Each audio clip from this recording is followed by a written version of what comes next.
자, 환절기에 예민한 피부 보습본 바르는 게 아니라 상당히 중요한 부분이다. 이게 무슨 소리냐? 할 수 있는데요. 수분 자석 효과가 있는 것만으로도 피부의 보습을 잘 유지시켜 줄 수 있다. 특히 각질 너무 심하게 생기거든요. 각질 제거만으로 끝내지 마시고 꼭 그 다음에는 보습을 잘 신경을 써주시는 게 매우 중요합니다.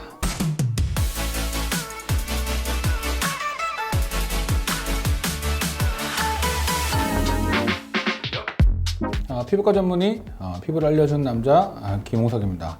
자, 오늘 제가 여러분들께 이야기할 주제가요, 바로 환절기 민감 피부를 위한 올바른 스킨케어 방법이라는 주제로 여러분께 말씀드리고자 합니다. 봄철 일교차가 생각보다 되게 심해요. 아침에 너무 추워가지고 옷 되게 두껍게 입고 나왔다가 낮 되면 더워서 옷 다 벗고, 자, 이런 상황들이 많이 생기죠. 이런 일교차가 심한 경우에는 우리가 피부 관리를 어떻게 또 해야 될지 이런 고민들도 좀 해야 될 필요가 있고요. 3월부터 4월, 5월 항상 우리를 괴롭히는 바로 미세먼지가 또 상당히 이 피부에 대한 그런 고민들을 또 하는 거죠. 자, 여러분들이 근데 보습을 이야기할 때 상당히 중요한 것 중에 하나, 자, 보습하면 대부분 뭐라고 생각하냐면요, 어떤 화장품을 쓰든 잘 발라주고 수분을 잘 유지해줘야 되니까 수분크림 잘 써야 되고, 자, 이런 개념들로 다들 이해를 하고 계세요. 물론 틀린 말 아니고요, 그렇게 하는 건 당연히 맞습니다. 자, 그런데 보습의 어떻게 보면 첫 번째는요, 어떻게 보면 바르는 것보다 더 중요한 거는 사실 유일하게 화장품 단계에서 지우는 마이너스 요인이 하나 있죠. 바로 클렌징입니다.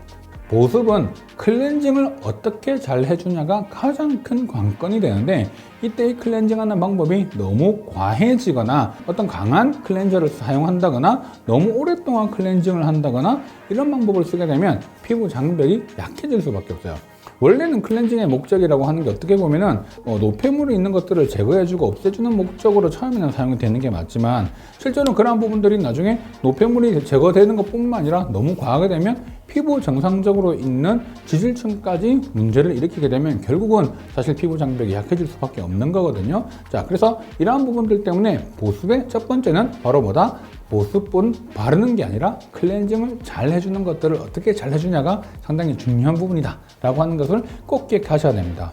이 클렌징을 하고 나면 우리 당연히 피부 좀 당기잖아요. 당기니까 뭘 써요? 제품을 써요. 제품을 쓸 때 우리가 보통 어떤 순서대로 쓰죠? 보통 우리가 세럼이나 에센스 단계를 쓰고 로션을 쓴 다음에 그다음에 크림을 쓰고 오일 쓰는 물부터 기름 단계까지 제품을 사용을 하게 되는데요.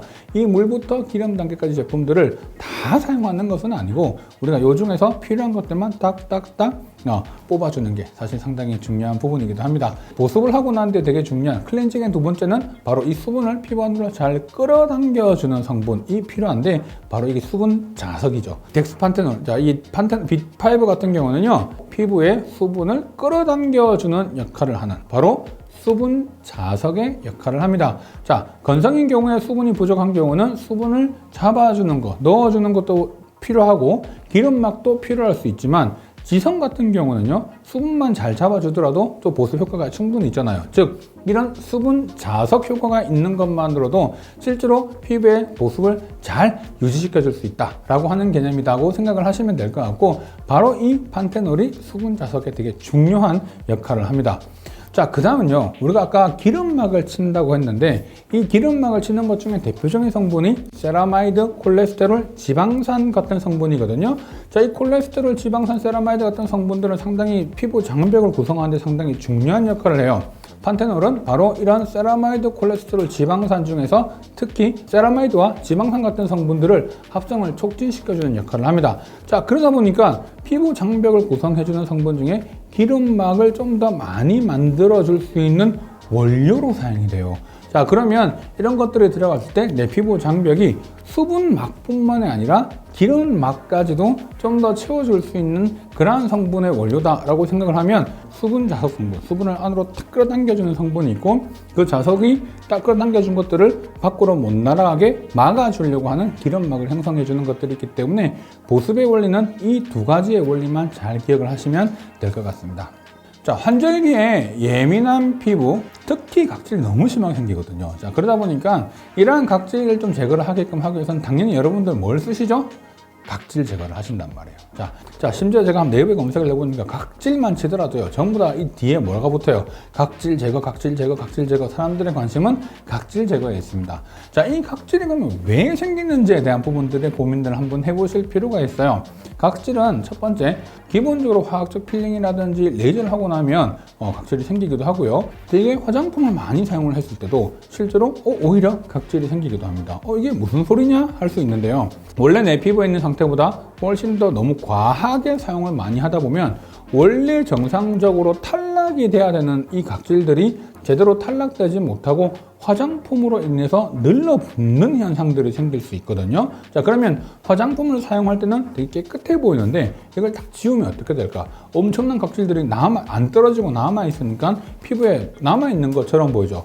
화장품을 너무 내가 많이 과하게 사용하고 있지 않은지에 대한 고민들도 한번 해보셔야 되고요. 그 다음 당연히 건조하거나 민감해지는 이런 피부에서도 각질이 많이 생기는데 이런 피부 장벽이 손상이 되거나 이로 인해서 생기는 염증 반응이 생기게 되면 당연히 각질 탈락이나 이런 것들이 제대로 원활하게 되지 않는 부분 때문에 훨씬 더 피부에 보이는 각질들이 상당히 많을 수밖에 없고요. 각질이 탈락이 되지 못하고 있는 질환들이 좀 있습니다. 우리가 뭐 어린선이라든지 건조증이 좀 심한 이런 질환들, 건선 중에 일부도 이런 과각화 현상, 발 뒤꿈치가 너무 과각화가 되면 이게 떨어지지 못하니까 수분을 나중에 잘 유지하지 못해서 발이 쭉쭉쭉 갈라지는 현상들이 생기게 되는 게 바로 이런 부분들이거든요. 그래서 너무 각질이 많이 생기는 것도 하나의 문제가 되고, 그 다음에 자외선이나 미세먼지 역시 각질이 생기는 요인이 되기도 합니다. 자, 장벽을 제가 이해할 때 이 그림을 되게 중요하게 생각을 하는데요. 자, 옆에 첫 번째 그림을 보시면 상당히 이게 튼튼해 보이지만 점점 처음에는 시멘트가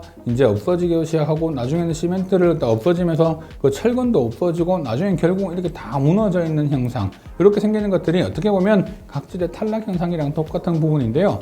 우리가 각질이 생기면 여러분들 당연히 뭘 해야 될까요? 각질 제거를 하셔야 돼요. 근데 이 각질 제거라는 게 너무 과하게 하시면 또 안 되는 문제가 뭐냐면, 일단 정상적으로 보이는 정도의 각질만 좀 제거를 하면 되는데 이게 너무 예민해지는 거야. 나의 각질 생기면 안 돼. 각질 생기면 피부가 너무 지금 지저분해 보이고 하니까 너무 불편해. 자, 그래서 각질 제거제를 매일같이 쓰시고요. 그 다음에 심지어는 막 스크럽제 막 쓰면서 막 문지릅니다. 물론 그렇게 하고 나면 되게 피부가 깨끗해지고 좋아요.